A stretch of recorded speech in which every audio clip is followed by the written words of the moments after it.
Sarà il Palasport Papa Giovanni Paolo II di Pescara la struttura messa a disposizione dal sindaco di Pescara Carlo Masci al presidente del Tribunale della città adriatica in vista della prossima udienza preliminare per quanto riguarda il disastro dell'hotel Rico Piano di Farindola in cui persero la vita 29 persone.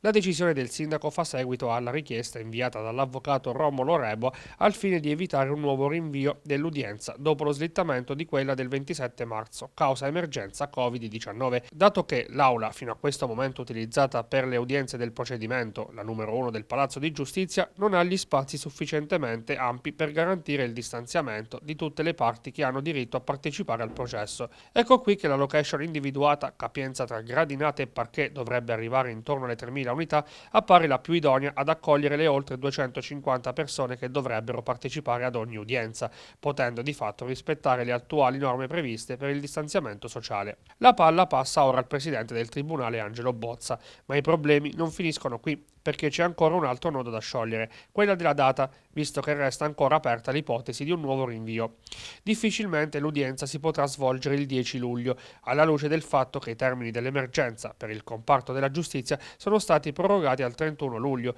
e dunque tutti i procedimenti previsti fino a quella data, a meno che non presentino carattere d'urgenza, sono destinati a slittare, a meno che non arrivino indicazioni diverse e precise proprio dal ministro della giustizia Alfonso Bonafede, che già nei giorni scorsi era intervenuto sulla questione location sollecitato dall'avvocato Reboa, visto che a distanza di 3 anni dalla valanga si è ancora davanti al giudice per le indagini preliminari Gianluca Sarandrea, in attesa, quantomeno, del sì o no sulla riunificazione del processo madre con quello del depistaggio. Dunque, ad oggi l'unica cosa certa sembra essere la sospensione dei termini di prescrizione dei reati, che quantomeno mette al riparo i familiari delle vittime da un eventuale ennesimo rinvio.